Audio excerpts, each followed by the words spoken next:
Live from Los Angeles. Welcome to Good Morning La La Land. I'm Rob Mack. I'm LaLa now, filling in for Dr. Erin. Yes. And I'm Jasmine Moyer. This is Good Morning La La Land, America's first live streaming daily talk show, coming to you live Monday through Friday at 9 a.m.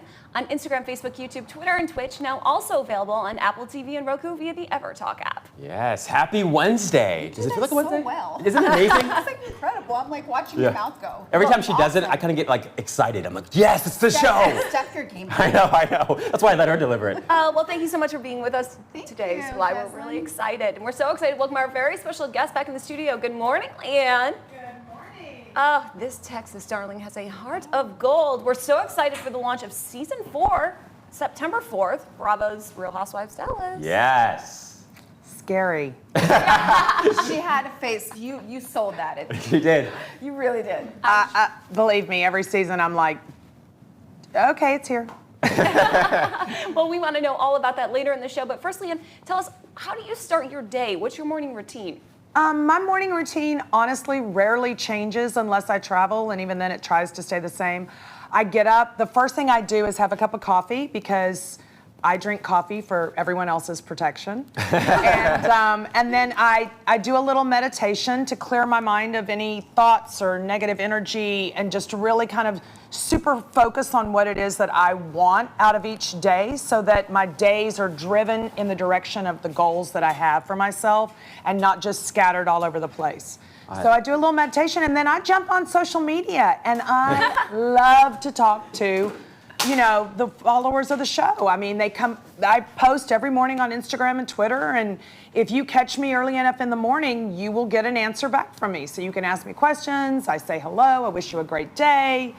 I hopefully try to inspire you. Sometimes I'm a little snarky. You just never know. You get what you get every day. Depending on how much coffee you've had. Yes. And how much I have to wake me up. But also I'm always authentic to what the day is bringing me. If I know that something happened the night before and I'm still dealing with it, then I talk about it. If I'm in a good mood and I'm excited for something that night or the next day, then I talk about that. I mean, I always like to be in the moment because I feel like then I'm always present. I love it.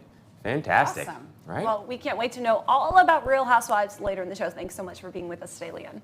And thanks so much for you being with us, LaLa. Thank you. And I want to talk to you about your hair color. She looks incredible. Yeah, she does. I'm like, I know. yes, the hair color is great. So you recently had the launch of the Modern Muse. Tell us all about it.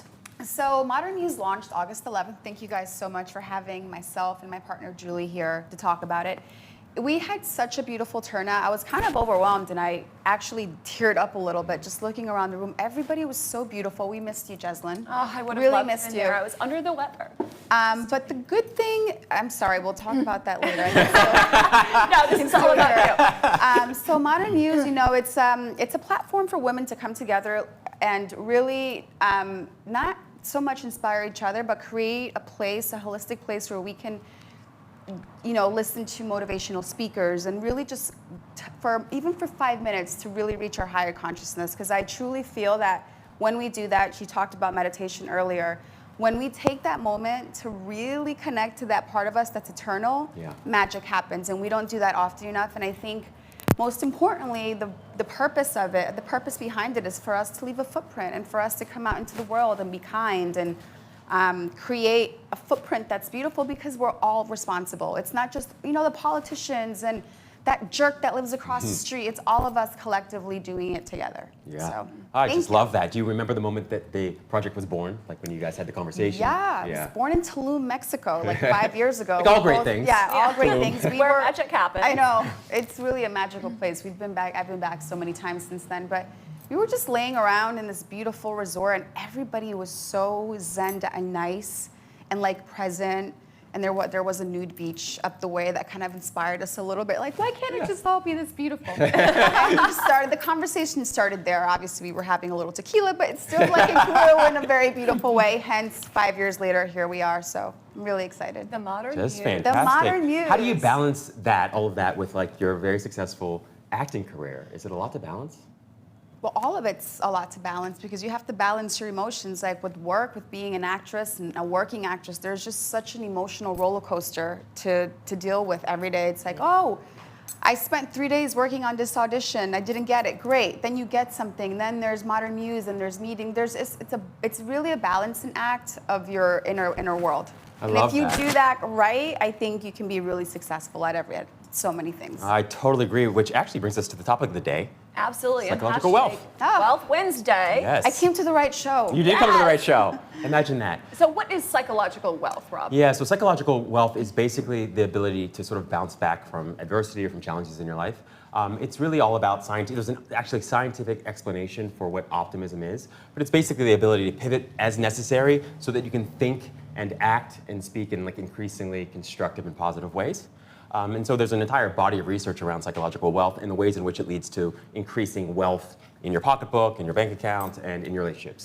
I'm reading Dr. Joe Dispenza right now. Yes, love it. You have the Please Say Will, right? I'm reading. Yeah, I've read yeah. that one, but I'm now reading Becoming Super Powerful, or I forget the title. It's in my phone. But he talks about building this energy around you that is unbreakable, and that's what you're talking about, right? That's exactly. What That's exactly it. I think you guys both do that extraordinarily well. I know, Jez, you talk a lot to entrepreneurs, serial entrepreneurs, and other successful people, whether they're in entertainment or other industries. What have you discovered about like psychological wealth? Well, for one, I've noticed that a lot of the most wealthy people remove the emotion out of their finances completely, and that is not something I can do yet. Wow. Because they're No. very intertwined. I feel like, well, I'll be more balanced when I'm out of debt, or I'll be happier when I've got this, that, or the other thing, when I'm financially stable. But the most successful people aren't basing their happiness on their wealth. Now, granted, they might only be focused on their wealth, but the emotion has been taken out of it, and that's one thing I've really learned. Such a good point. Also, just to add this little bit of thing I just learned, I think those people really live from an elevated emotion. So they already live in that, in that actually happening. They don't live from their lack. So like if you and I are walking around like we want to be rich, well, we want also expresses a lack. It's so funny you say that. So I got this friend, we call him Big Stacks, because he just kills it. I mean, he crushes. He makes money. He's like, executive producer here, and he, Where are you at? He started. I know. Teach us something. I Yeah. know. Seriously, trust me. And he started this like financial services firm, and at some point he called me and said, "Hey Rob, you want to come to Vegas? Let's hang out. We're going to be in the Real World Suite." And they gifted it to me, and I'm like, "Wow, they gifted it to you. So Yeah. how does that work?" He said, "Well, you got to spend enough money to get it gifted." I was like, "Oh, well, that's cool. How much have you spent there?" He's like, "Well, last time I lost $150,000. Whoa, And I Big was Stacks. like, Woo. "Yeah." He's like, "But I'm going to go back and I'm going to win it Baller. back." And I said, "It's interesting because he's lost a lot of money, but he's won a lot more money than he's lost."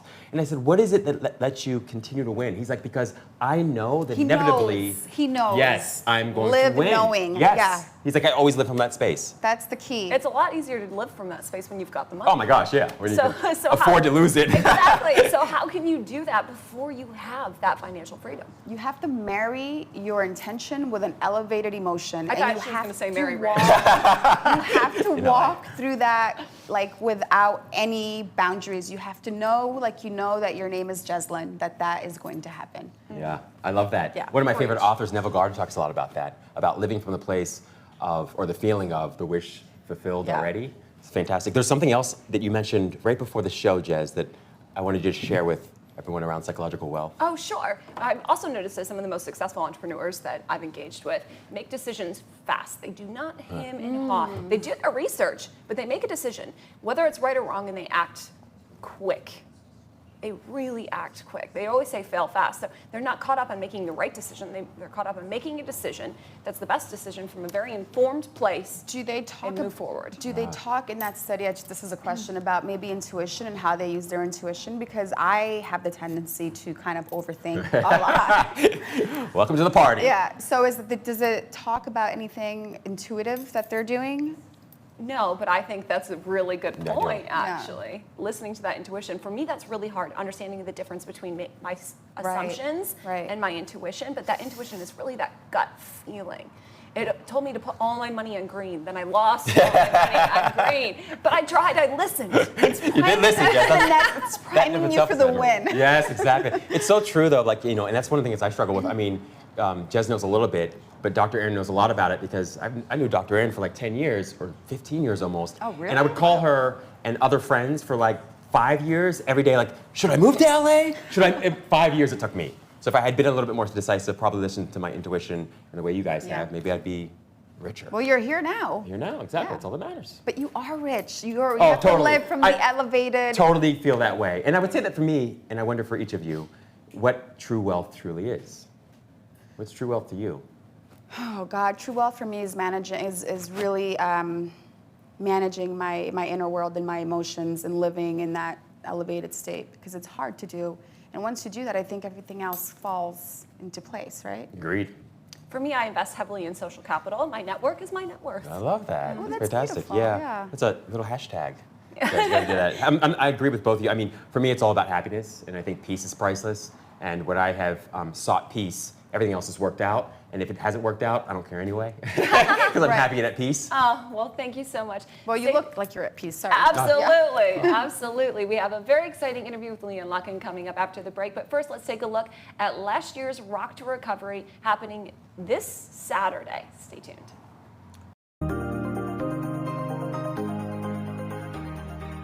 This is Jeremy Jackson, and you're watching Good Morning La La Land.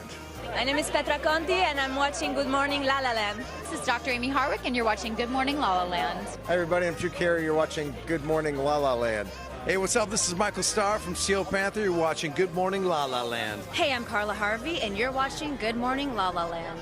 This is Kira Reed-Lorsch, and you are watching Good Morning La La Land at Rock to Recovery 3. So here we are, Wes, here, the amazing, extraordinary human being here for Rock to Recover. Look at this. What are you thinking? I mean, I'm a guy who was almost dead, 120 pounds, cars repoed, nobody wanted to talk to me, jobless, homeless. I thought life was gonna suck. And I never thought music would be part of my life. And somehow, just one foot in front of the other and having this program people taught me, wow, here we are. I mean, how cool is this to get super beautiful woman on the red carpet interviewing me? I mean, life's pretty good, huh? Yeah. You all, I am Wes Geer, the founder of Rock to Recovery. Rock to Recovery is a music therapy program that we take into treatment centers. And we work with addiction, we work with mental health, we work with wounded warriors, at-risk youth. We do music therapy. Let me hear you say, hell yeah! Say, hell yeah! Ready for the F-bomb? Say, fuck yeah! Now scream! I love you guys. Let's do this.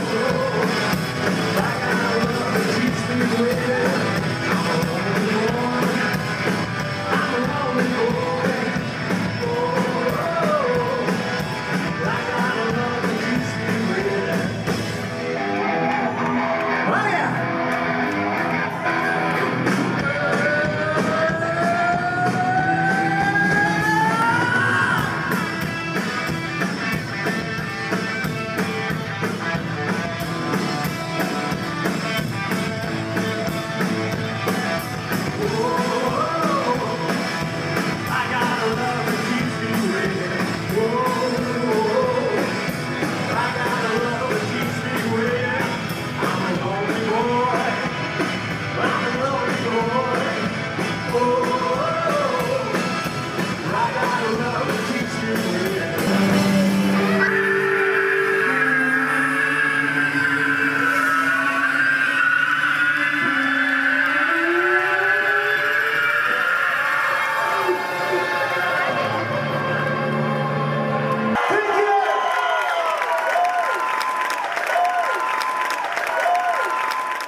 Live from Los Angeles, welcome back to Good Morning La La Land. We are so excited to welcome Leon Locken to the show, hot off Bravo's Real Housewives Dallas and gearing up for the season 4 release September 4th. Yes, less than a little more than 2 weeks.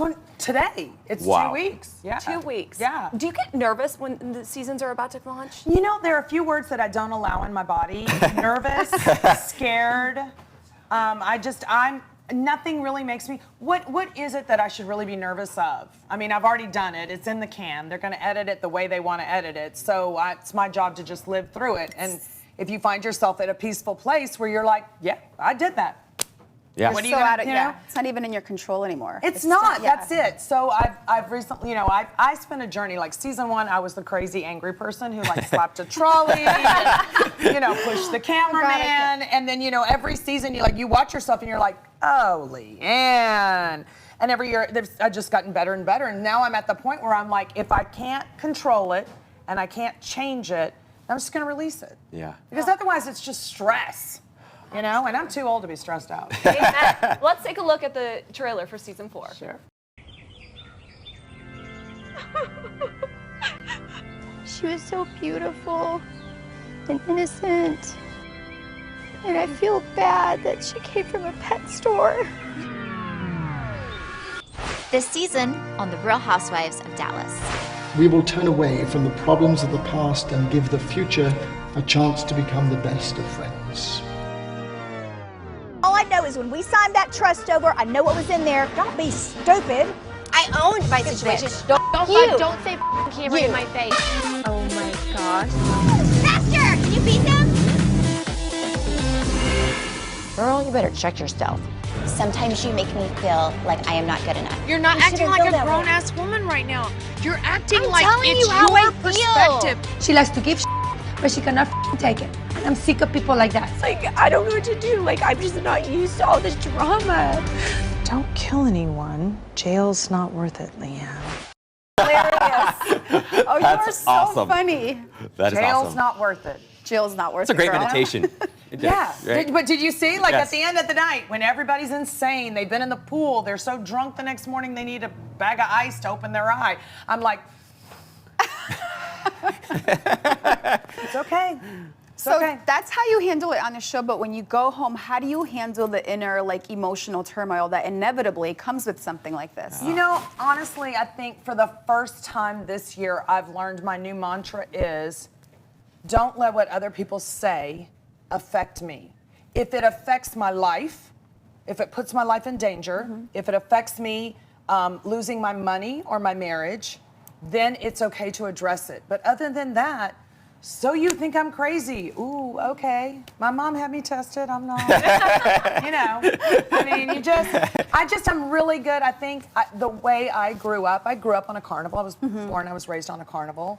And then I sort of got into, I've done everything, acting, modeling, Miss USA, Star Search. I mean, I've done it all. So for me, it's like I just roll with the punches. I'm like, look, what do you have? I'm going to take it, roll it, twist it, make it mine, and then re-deliver it. There you go, like every You've great got artist. tough skin, girl. Yeah, I do have really tough skin, but I kind of had to. I mean, I think if anybody's watched the shows, I spent my childhood, my mother gave me to my grandparents when I was 2.5.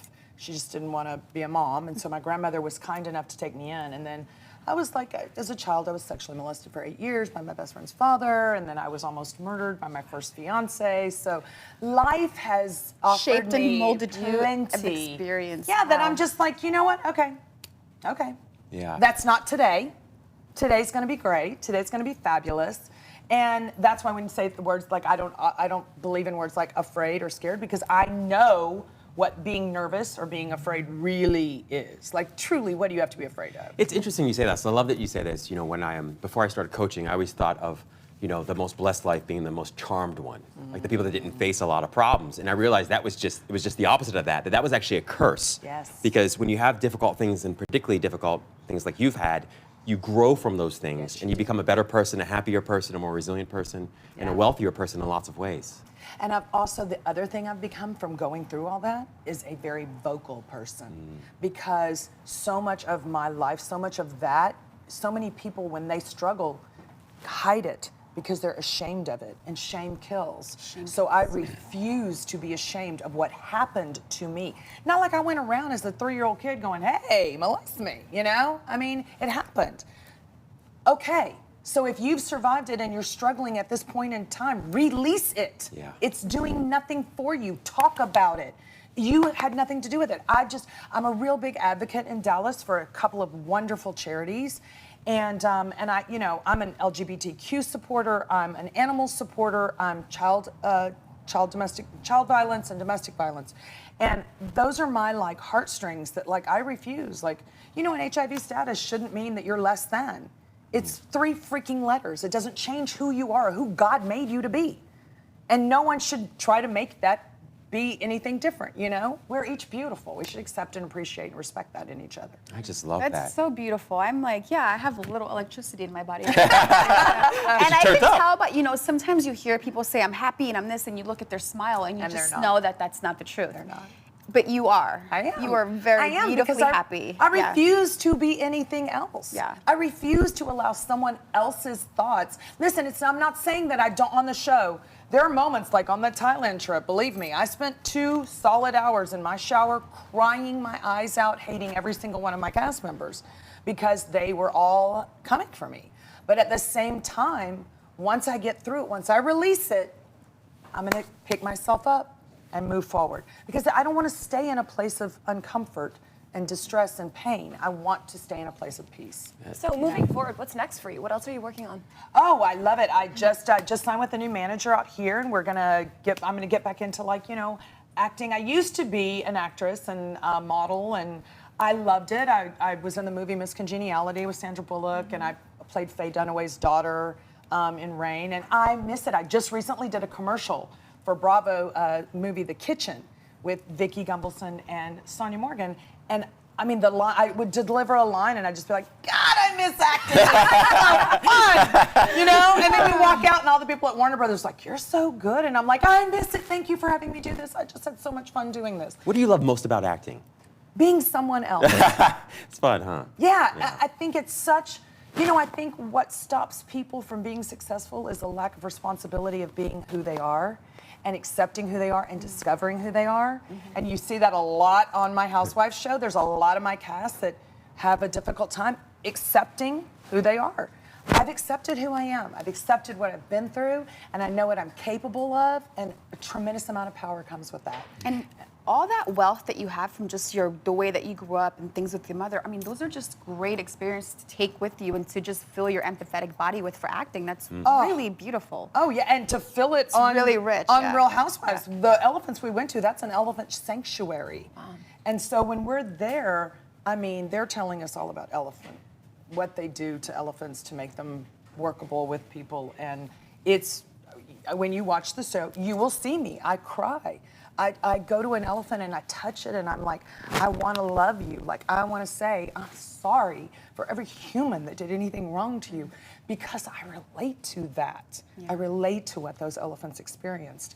And I always want to live in that moment of being able to be authentically who I am and feel what I feel and then release it, you know? I just love that. And you highlight something I think that's worth underscoring, which is that lots of times we think of resilience and strength as inflexibility or becoming hard. When it's not that, it's actually in some ways becoming more sensitive but more flexible. Vulnerable. Yeah. When we open ourselves up to be vulnerable, to experience whatever's gonna happen, is when we experience the most joy. And that's just it's a really hard thing to do, because you can't be vulnerable and in control. In control, you gotta pick. And that's a tough one, because I'm a control freak. Well, you do it beautifully. Please tell everyone where they can find and follow your personal journey. Definitely on Instagram, Twitter, and Facebook at Leanne Locken. Thank you so much, Leanne. Stay tuned. Back tomorrow. Good morning, LaLa. So nice. Where can you watch the stories of people changing the world? EverTalk TV, the Netflix of talk. I'm Jezza Moyer, the co-founder and host of EverTalk TV, and I am thrilled to introduce you to America's first live video streaming talk show network. You can binge watch and binge watch. You can binge watch. And you can binge watch. Binge watch, or you can binge watch. Please binge watch. You can binge watch and binge them on EverTalk TV. Thanks for coming. Bye.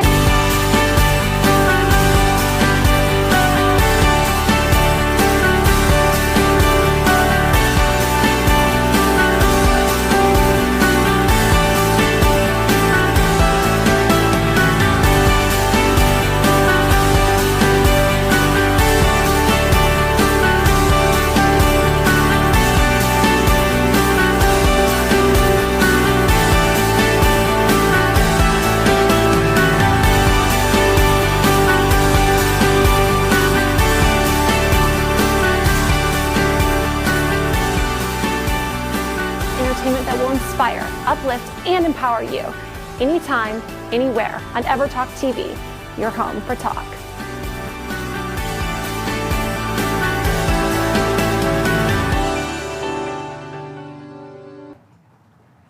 Live from Los Angeles, welcome back to Good Morning La La Land. I'm so excited to welcome a very like-minded lady to the show. She's a TV host and an incredible content creator with insane style. Lena Nora, thank you so much for being with us. Thank you guys so much for having me. So our paths have crossed so many times on the red carpet, and I love what you do, your interviews. Tell us a little bit about your journey to becoming a television host and personality. It's funny because I've been listening to the other interviews and all of you speaking, Rob, yourself, and then Jeslyn, and I feel like I'm at home. So my journey began actually liking fashion and beauty and being an on-camera host started because it was an insecurity of mine. I thought that if I made myself pretty on the outside, I looked a certain way, my hair looked a certain way, I was dressed a certain way, that people would accept me. And a lot of it stemmed from, I know all of us have been bullied in different ways, but when I was younger, I was bullied a lot. And so what actually started off of like coding and an insecurity built up into something that I now feel like I found my purpose. And that purpose is not just, advocating, outer beauty, it's also advocating inner beauty. So I use my platform. I create styling videos for hair and makeup and everything else. But then I kind of like just throw in those little, so how do you guys feel this morning? And talking about gratitude and talking about a lot of the people that you were talking about, Dr. Joe Dispenza. I live by him. My boyfriend actually tells me there's like a rule that his name is like limited to like X amount of like. To give you a quota. So I live by Dr. Joe Dispenza. Bruce Lipton is amazing if you guys have ever looked into him. And so what actually, as I mentioned, had started off as wanting to be accepted, wanting to be approved, wanting to have people like me, think I'm pretty, or things like that ended up being something that is not only my purpose in life, but I'm using it to now inspire other women because I feel like I kind of didn't have someone to look up to growing up. I mean, I looked up to Buffy the Vampire Slayer. That was a pretty dope show, though. That was such a good show. Are you kidding? Yeah. She didn't care what anybody thought. She always wore a leather jacket over a dress, and so that's why I wear a lot of leather jackets. It's an homage to Buffy. When did you ever not feel pretty? That's what I want to know. Look at you. I actually haven't felt pretty until recently. Really? Ironically, I've been on this journey of self-love. I started reading Eckhart Tolle about 7 years ago. He's one of my favorites. Power of Now and New Earth. So that was like the journey. But I heard one of you saying earlier, because I was eavesdropping on these amazing conversations, that a lot of people sound happy, or they say that they're happy, but it doesn't really resonate. And I think that the true way to show yourself or to feel happiness is practicing self-love. And I think that that's something that I recently, in the last couple years, learned is that self-love is taking the step to do the things that you should do, not the things that you want to do. Drinking water, getting an adequate amount of sleep. Practicing gratitude is probably, I would say, the #1 thing that has changed my life. Oh, I just love that. And I love what you mentioned about sort of an authentic or Duchenne smile, because we were talking in one of the previous shows about the ways in which when somebody gives you a smile and it's not authentic and it's inauthentic, it basically causes microscopic tears in your heart, And it's that powerful. It has that powerful an effect on you emotionally because emotion is so contagious. But I just love what you said sort of there around self-love and insecurity.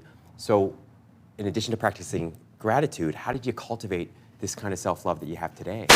Yeah, there's so many different steps, but I would say the top 3, which is, it's interesting. It's not going to go against something you just said, but I'm a big advocate of Bruce Lipton. And 2 of the ways to practice gratitude is understanding, #1, that we live in our subconscious mind 95% of the day. So basically, every day we wake up, we're set to repeat what we did yesterday for 95% of our day. So you're only in your conscious mind 5%, and think about how much of that you actually absorb. So what I had to do was I had to go against what I thought growing up, which is the lack of self-love. And so the way to do that is there's 2 forms. One is habit, which is just repeating something like learning a language until you keep repeating it. Or if you want a 6-pack, you have to go to the gym, you have to eat clean.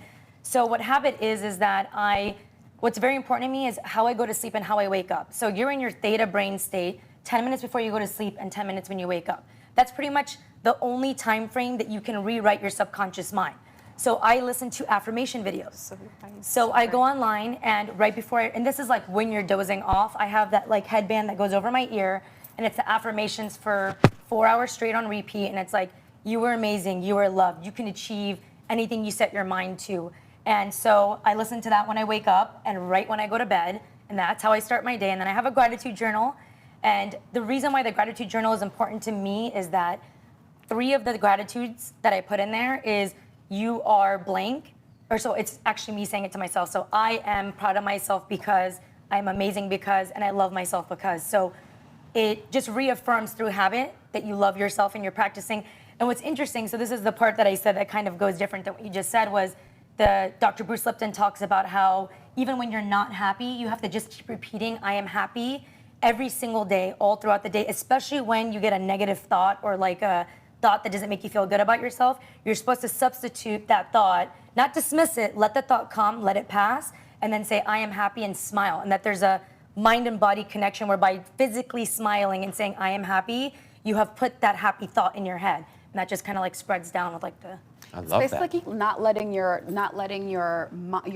body be your mind, because our bodies, like she said, we're so accustomed to the same thing every day, and you have to actively go in there and change those, change the frequency, and you have to do it. You're right about those 10 minutes before you go to sleep, where it's like that in the middle, when you're in the middle of like maybe falling asleep, but you're kind of aware, and you're just downloading all this new information that we so desperately need. So I did that for years, but I didn't have the headband. Where'd you get the headband at, man? I would have felt so cool with my Karate Kid headband. What does your boyfriend think when you're going to sleep with that headband? He, honestly, he loves it, because he actually says he's seen such a change since I've started it. And I think it's so important to just reaffirm how you feel about yourself. Because if you don't practice self-love, like how are you going to give love to the world? How are you going to give love in what you do, who you are, your friends and your family, if you don't truly love yourself? And I think a lot of people just throw around the word self-love, but they don't know what that means. And I can tell you firsthand that in this entire journey, I'm just now actually starting to learn what that truly means. Well, thank you for sharing that with us, Lena. We really appreciate it. Please tell everyone where they can find and follow you. You can find me everywhere at Lena Nori. Stay tuned. Back. I'll be following you, girl. Nice to meet you.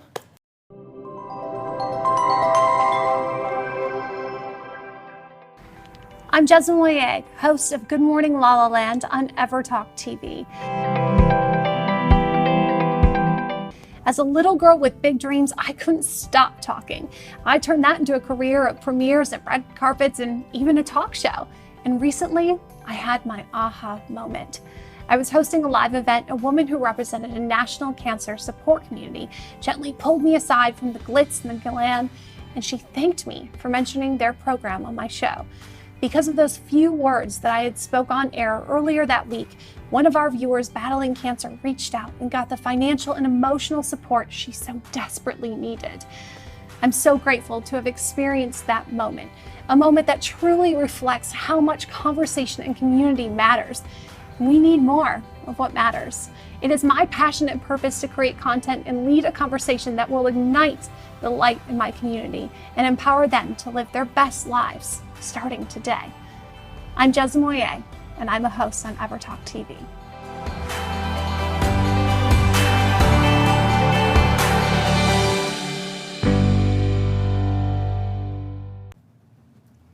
Live from Los Angeles, welcome back to Good Morning La La Land. I'm so excited to welcome our next guest. She's the author of But I Love Him, Michelle Jewsbury. How are you? I am great. Thank you very much for having me. Welcome to the show. Welcome. Thank you. Congrats on the book. Yeah, thank you. It was a big accomplishment. It takes a lot to really share your story, what you've been through, so you can impact hundreds of thousands of people's lives. Yeah. So take us there. Let's talk about your journey. So I'm a survivor of domestic violence, and I was involved in an abusive relationship between 2012 and roughly late 2015. While I was in that abusive relationship, I was beat, I was raped, I was hurt psychologically, physically, and really I was beat down. Upon leaving that relationship, I started documenting what happened to me. And when I started documenting, I then realized the light bulb went off, and I was like, wow, I really went through a lot. And I think a lot of people could learn from this. So then I wrote and performed a solo play called But I Love Him, same title as my book. And that was debuted at the Whitefire Solo Fest in 2016, and then again in the Hollywood Fringe Festival. And then it translated into a book, and my memoir has been available for roughly about 6 months now. So Michelle, it's such an interesting thing, But I Love Him. I've heard girlfriends say that about very unhealthy relationships that I've witnessed them be in, even unhealthy relationships that I've been in, with the excuse, but I love him. At what point do we realize that it is unhealthy? I mean, what are some of the signs? So there's a ton of red flags. Overly controlling, putting you down. So oftentimes men and women but I'll use my experience. When you're in an abusive relationship and your boyfriend or your significant other or husband tells you, hey, you're beautiful, except when you wear that, it makes you look fat. So it starts playing psychological tricks on your brain. It's the same thing moving forward. They gaslight you. Gaslight you means that they really disregard your story of how things happened. So for example, if I was hit or spit on or yelled at the night before, oh, you're remembering that wrong. It actually happened like this. So then you start to make excuses for the behavior. Oh, I love him. He went through a really hard day at work today. It wasn't his fault. It's not his fault at all. I took the blame for everything. What brought you to the place where you eventually decided to get out? So everybody has a breaking point. There's a cycle in domestic violence, and it goes from walking on eggshells to a big blow up, being emotionally, psychologically, physically, and then the apology stage, the I'm sorry, I love you, I promise I will never do this again. Well, there has to be some type of different circumstance to happen in order for somebody to break out of that relationship. And for me, it was when I found out that my abuser, we'll call him Paul, was having an affair on me. And I found out it was multiple affairs. So for some reason, emotionally, I could handle, okay, you beat me, you physically assaulted me, you emotionally abused me, but then you cheat on me? I can't handle that. So I went cuckoo for a little while. I was, crying hysterically for a couple of weeks, and I was fortunate he let me go. But he stayed in contact with me, of course, for a year after that. That's why I say roughly the end of 2015, because he stayed in contact. He wanted me to still be at his beck and call. He still financially abused me. And then my breaking point was when he put his next girlfriend's head through a window. So then at that point, I had a choice to make. I could either stay in contact with him and keep this cycle going, or I could break free and do something about it. I thank you so much for sharing this. I'm sitting here just and I grew up with in a very household that had domestic violence, and there are so many people that still live in the shame of that they still can't even talk about it. What brought you here? I mean, I know you wrote a book about it, but I can see even in your body, it's very brave for you to have this conversation, because I can still feel in your body that it's hard. It's a hard thing for you to talk about. It's so brave of you to do. Like, how are you getting the word out, and how are you getting this to so many people that want to hear it, but how do you get there? How did you get there? So it's a calling. I felt like you can turn lemons into lemonade. And in order to do that, you have to speak out. So in July of 2017, I started a nonprofit organization called Unsilenced Voices.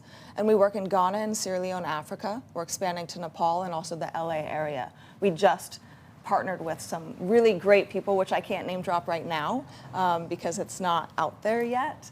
But they're going to help us solidify a presence here in Los Angeles. And we are moving forward because you have to unsilence your voice. You have to speak up. You have to be able to talk about what happened to you in order for you to heal. To heal, right. And that's exactly why I'm doing what I'm doing. Oh, Michelle, thank you so much for being so brave and sharing your story. Please tell everyone where they can get involved with Unsilenced Voices and follow your journey. Thank you. So you can find me and Unsilenced Voices on all social media handles, at Michelle Jewsbury or at Unsilenced Voices. And you can find But I Love Him on Amazon.com. I wonder. Thank you. Thank you so Thank much. you Stay very tuned. Back much. with more on Good Morning La La Land. It is hashtag National Sour Candy Day. We want to thank our special friends from Pucker Powder for treating us today. Hey, what is this? What is that? I don't know. It's like a. Leave it to the DIY experts. A sugar hookah.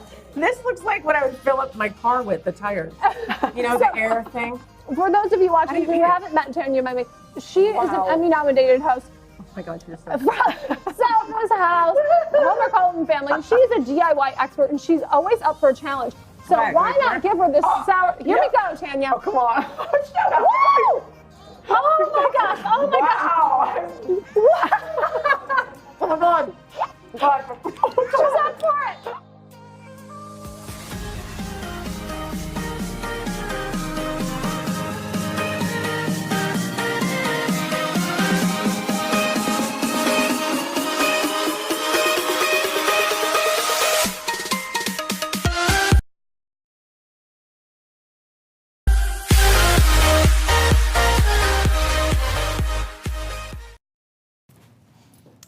Live from Los Angeles, welcome back to Good Morning La La Land. On #Wealth Wednesday, there's no greater wealth than your health.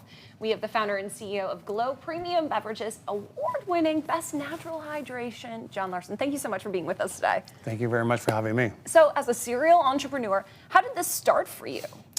It's kind of a wild story. It was a couple of years ago, a wild and crazy long night in Las Vegas, where a lot of terrific stories start.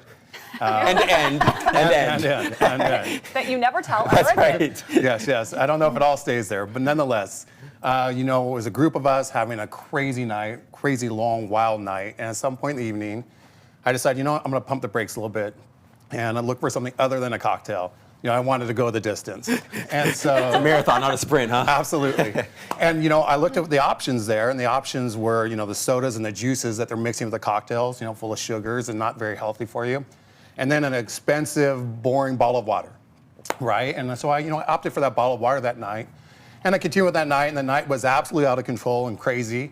The next morning when I woke up, I kind of want to know what happened.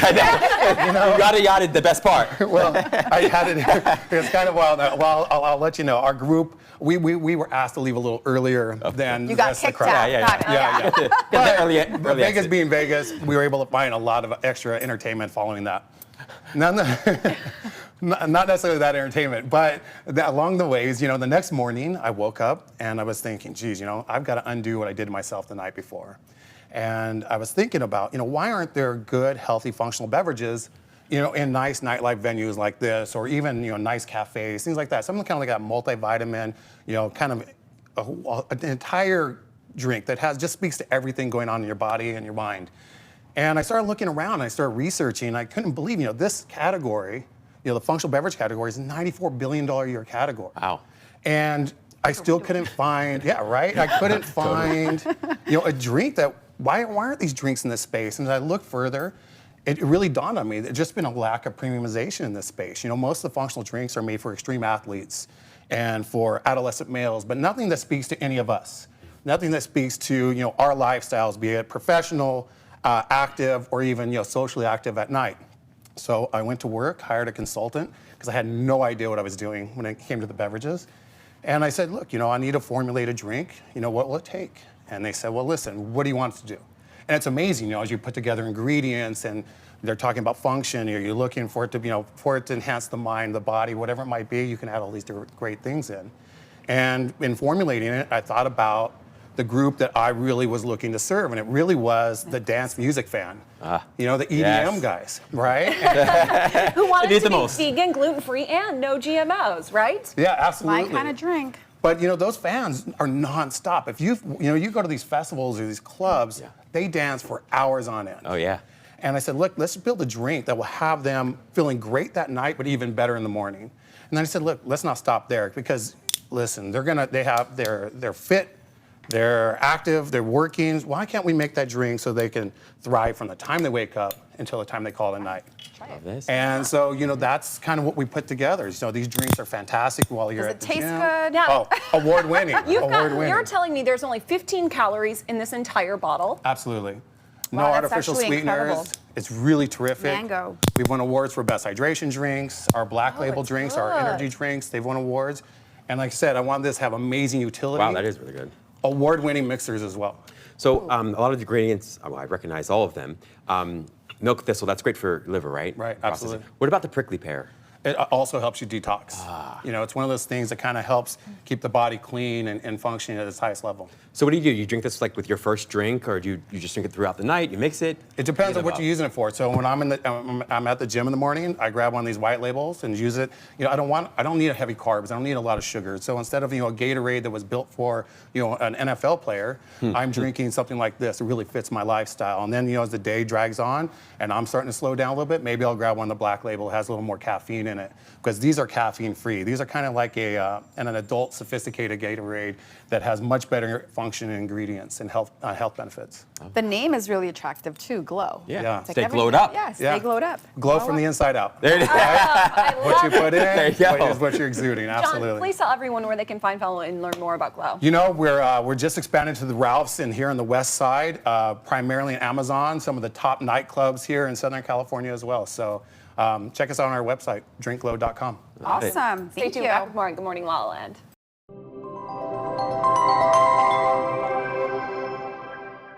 Hi, I'm Dr. Erin, host of Good Morning LaLa on EverTalk TV. I'm a doctor of divinity and I absolutely love being a host. And the reason why is because each day I wake up and I come into the studio and I'm always blown away by the amount of different stories coming together. My mission is to awaken 1 billion people. And I have been blown away to realize that it's not just the spiritual people, that we talk to people that are on reality TV, we talk to actors, we talk to people who have had incredible stories and trials and triumphs, and there's a common denominator between all of them. Every single person desires to have a greater life and awaken to the best life they can live.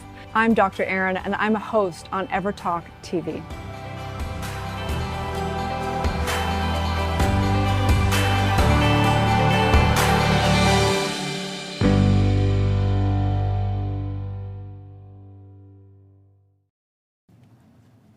Live from Los Angeles, welcome back to Good Morning La La Land on #Wealth Wednesday. We're talking the two ways home. Tom and Tanya, thank you so much for being with us today. Thank you for having us. So tell us a little bit about the premise of this award-winning film, Two Ways Home. Two Ways Home is a film about it's loosely based on an underlying mental health theme about a woman with bipolar II disorder.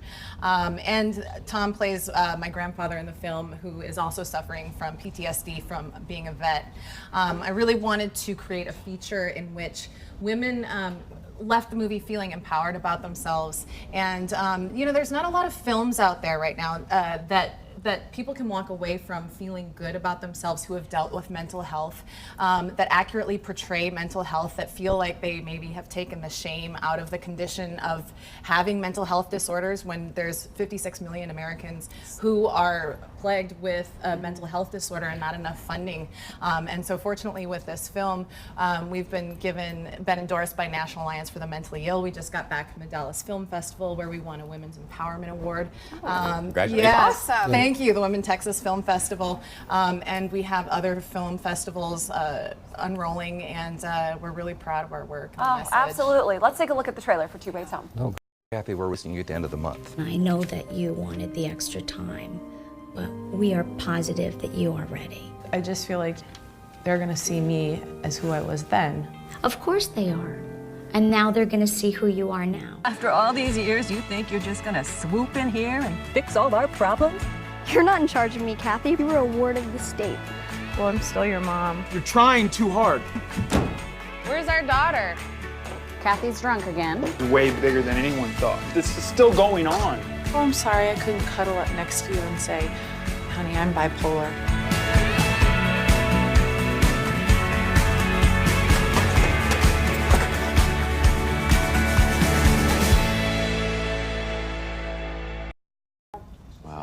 Just love this. Mental illness, mental health, and particularly bipolar depression is an issue very close to my heart.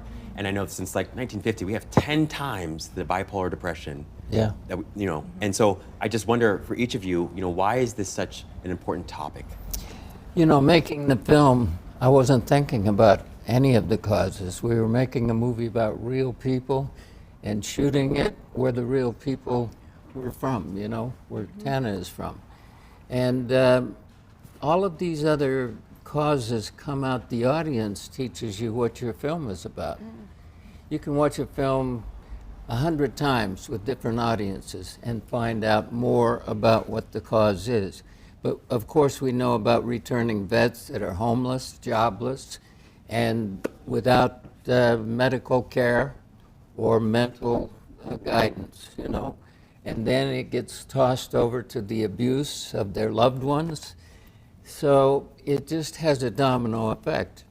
I was going to say thank you so much for including the veteran aspect of it in there, because a lot of these people are suffering from PTSD, and it's just really a shameful thing that we're not doing enough. So thank you so much for bringing awareness to the veteran community with your film. It looks beautiful. Is your Liza vet? Thank you so much. Oh yeah. And I am a vet too. Oh, Thanks. are you really? Thank you. Great. Thank That's you so great. much. Oh, I appreciate that. Thank you. Yeah, absolutely. What are you guys most excited about with this movie? And the festivals that we have coming. Today, the method of distribution for specialty films like ours are film festivals. And as you go around, you get a nest of people that want to carry you to the next place. Yeah.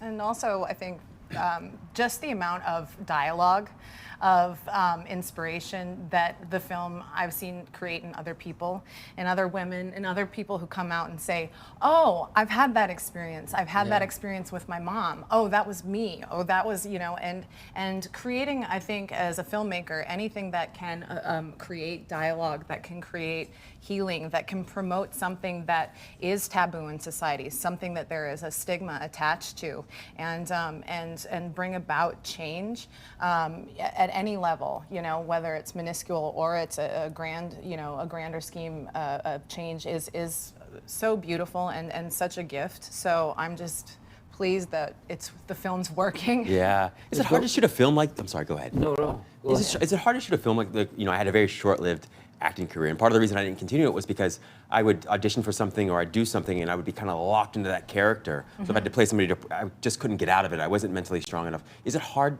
creating a film like this, or are you able to put on your creative thinking hat and just stay there? It started when I was 9 years old. I'd go to a movie and I would be that character until I saw the next film, you know, in my make-believe world. I needed to escape being a battered child, not physically so much as mentally, emotionally, and that was my escape. But you say, you're not an actor anymore. Well, I quit for about 15 years. I was in the corporate world. And I learned more about life so that when Probably I came more back about to acting as well in the corporate life. Exactly. Well, I became a private investigator, and that was all about acting. So then it was easy enough to fall back into the thing I always wanted to do. And I think with something like this too, there was such a heart behind it. I made this film in Iowa. I moved out here in '99, and there was such a heart. There was such a beautiful filming in Iowa. Having my parents help, you know, when you're trying to do in-kind favors, having my mom set dress. Oh my God, it was a complicated thing. But you know, everybody was behind it, and we weren't just thinking about the cause and creating, because that's a problem with creating a cause film. It's like, how do we not hit people over the head so that they're like, no, I don't want to listen to that, but just kind of interweave it and make it an underlying factor. But in the end, it's about real people with real stories. It's not about a car chase, or it's not about, you know, about guns. It's about this simple intergenerational story in Iowa of people who are dealing with, you know, their baggage. And so it was just a beautiful experience. And, you know, people have stories like this that need to be told, and that drives it, besides, you know, being the producer of it, besides being, you know, instead of being turned down all the time by other people, is saying, hey, I'm going to make this film, I'm going to see it through to its inception because it can help people. Sometimes that, you know, that drives you as a human being. Well, you're exposing a part of humanity that we're so scared to really take a look at closely. Yeah. So to me, I think that's, and when you make a film that sparks conversation at a deeper level, I can't wait to see the film, because I really want to see it. And it sparks a conversation that sparks healing. Then you did your job, and I can tell just looking at you. You put your life. Oh my heart goodness, totally. into this. You feel the passion. Yeah, I really do. Yeah. It's palpable. And you did it Thank beautifully. you. Please tell everyone where they can find and follow the film's journey. You can go on Two Ways Home, the movie. There is a band, so it's not the band. Maybe we'll start a band. I do want to say a thanks to director Ron Vignoni as well, who's a brilliant director. And thank you to you guys so much for having such a beautiful show this morning. What an enlightening and beautiful show, speaking of mental health. And thank you so much for having Tom and I. And please check out Two Ways Home. I surely will. Absolutely. Thank you. Thank you very much.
Live from Los Angeles, welcome back to Good Morning La La Land here on Wealth Wednesday. We've got a fantastic author and creator, Bodhi and Trevor, here with us on the show. Welcome to the show, guys. Thank you so much for having us on. Absolutely. So tell us about the inception of the Curseborn saga. Where did this all start for you guys? It started about 10 years ago. My brother just come back from Japan, and I was living in LA, and we decided, we want to work on an epic fantasy story together. Yeah, and started out with me and my two friends that I met working at a video game store in high school, and my brother. Yes, the gaming culture is huge. It's huge. What were some of the biggest inspirations for you guys? Gaming, fantasy? For me, Final Fantasy was definitely a huge inspiration, along with I would say Legend of Zelda. Anything Legend with of Zelda, yeah. Throwback. Yes, it's a throwback. Anything with a deep storyline, I really loved. So. Yeah, we put thousands of hours into a game called EverQuest, which was one of the first MMORPGs that was entered. Yeah. The MOO? What? Whole different language. MMO. Massively multiplayer online role-playing game. It's thousands of people come together, and you have a character in the world, and your character, you awesome, get armor, and you run around and do missions and group activities, and yeah. So audiences obviously are clamoring over this. What has been the biggest shock to you guys as creators in this? I wouldn't say that I've been shocked. You just expected it the whole time. Massive success. Oh, I mean, in regard to our series? Yeah. Oh, I feel like I wasn't really sure how it would be setting out on this adventure with my brother and my two friends. But it turned out to be one of the greatest things I've ever done. It's so cool. It's we're a family, and we get to come together and create a world and a universe together, which is just any kid's dream, I feel like. And yeah, our conversations, it would be super interesting to have you guys just in, because we discussed last night we're on the drive up, we were discussing what it takes to make a great hero, and the pieces we were dissecting Iron Man.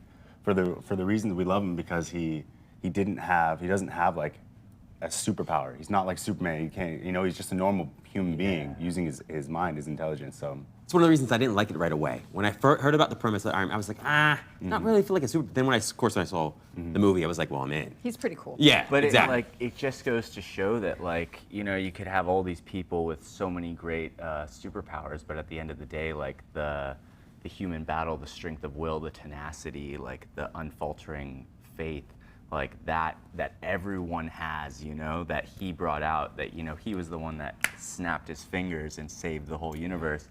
I just think that's so cool that he actually was one of the weakest Avengers, Yes, yes. Yeah. I love that. To do what you guys do and to create what you create, you have to have that kind of faith as well. Yeah. Where do you get that from? Unwavering belief that the story we're creating is going to be one of the best stories ever. My brother always says, we want to write a story that people read in 1,000 years. So it's not really about what's going on social media and stuff like that today, and what do we want to be, a TV series or what it is. It's just the story itself. We want it to live on forever. So. And I think that the way you do that is you kind of let the story tell itself. You create characters, you create their personalities, you create settings, you create plots. And then you kind of just play the wandering journalist who follows them and just says what happens, And if you let the story kind of tell itself, I think that it'll do all. I just love that. I heard an interesting interview once with Quentin Tarantino and Fiona Apple, and they were talking about what their most creative moments were, and they both said something very similar, which was that essentially they feel like they have almost antenna or satellites on their head that they just open up and leave out there, and then they receive the project, so they receive the music, and then they let it flow out from them. And I'm wondering, it sounds very similar to kind of what you guys do. It is a natural progress. Yeah, one of the biggest quotes that always affected me was George Lucas said, "Star Wars is a documentary in space." It's like he's filming a documentary. Wow, that's how he sees it. That's how actual. he sees it. That's exactly what he's talking about. Yeah. He's just there filming it, and the story is actually happening there. It's, not really a story, it's real life to him, How do you get tapped into that place where you're able to receive and then, where it's not a forced effort? I think for lots of creative people, it's you're forcing it. I feel like for me, I spent so much of my life engrossed in stories, in different mediums, that to me, how stories work is kind of breathing for me. I just understand it. I remember being in college, wondering, what am I gonna do with my life? And then just trying to think, what am I good at? and I was like compiling the hours that I'd put into stuff that I'd done. And I was like, well, obviously I spent most of my life like engrossed in stories. And so when I like thought about it, I was like, well, you know what, why don't I just do this? And then it just comes together, yeah. I think desire really fuels a lot of that super conscious stuff that you guys are talking about. This unwavering desire, I think, kind of feeds that conscious place that all of this is stemming from. Yeah, or not conscious, but just kind of like, it's like magic. You're saying that you're just letting it unravel before you. I think like we're going out. That's it. Cool. You're not getting the cane, bro. Oh, I was Finish just up, saying yeah. that like when we come together, like that creativity, we're coming together and we've all watched shows, we've read books, we're coming in like, did you see this? Have you heard this? Oh my God, what they did here was so sick. And we got, you know, that's just the inspiring, that gets us creative, you know? Fantastic. Well, special thanks to our dear mutual friend and family member, Tanya Memi. Thank you for the introduction. Yes. We are Good Morning La La Land, America's first live streaming daily talk show, coming to you live Monday through Friday at 9 a.m. All of today's interviews are available as a podcast on iTunes, and the whole show is streaming on Apple TV and Roku via the EverTalk app. That's right, we're waking up the world together. Thank you so much. DMS, send us a message. Special thanks to Zulai. Thank you guys. I love being here. Thank you guys. It's going to be a good morning, La La Land. Awesome.